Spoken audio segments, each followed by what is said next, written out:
ভালে আছে না বিটিসি আমাৰ চলি আছে বিটিসি ইলেকশনেৰ প্ৰাক মুহূৰ্তত প্লিজ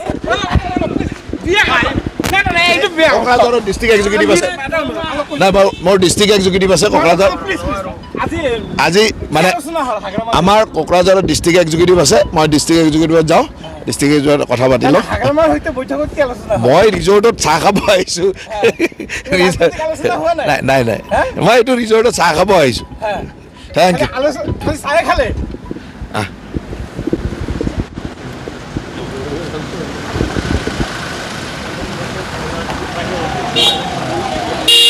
ৰিচৰ্টত চাহ খাবলৈ অহা বুলি ক'লে কোনে জয়ন্ত মল্ল নাই বেলেগ কামত আহিছিল আমাৰ জয়ন্ত মল্ল ডাঙৰীয়াই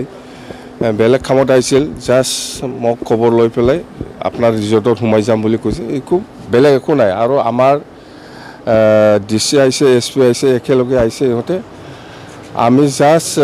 একটা কথা আছে আমাৰ পৰ্বতজোৰাৰ যিটো মাটিৰ সমস্যা সেইটো লৈ মই অলপ কথা পাতিম বুলি কৈছিল ইয়াৰ কাৰণে আমাৰ এই কোম্পানীৰ মানুহো আহিছে মুঠতে আমি কেনেকৈ সমাধান কৰিব পাৰে ৰাইজৰ লগত আলোচনা কৰি সেইটোকে আমি পৰামৰ্শ লৈছোঁ জয়ন্তদাৰ পৰা বা DC SP পৰা আমি সেইটোৱে পৰামৰ্শ লৈছোঁ যে আপোনালোকে কি পজিশ্যনত কেনেকুৱা আছে এইবিলাক মই সোধাসুধি কৰিছোঁ তো ৰাজনীতি কৰা নাই সেই পৰ্বতজোৰাৰ মাটিৰ সমস্যাটো লৈ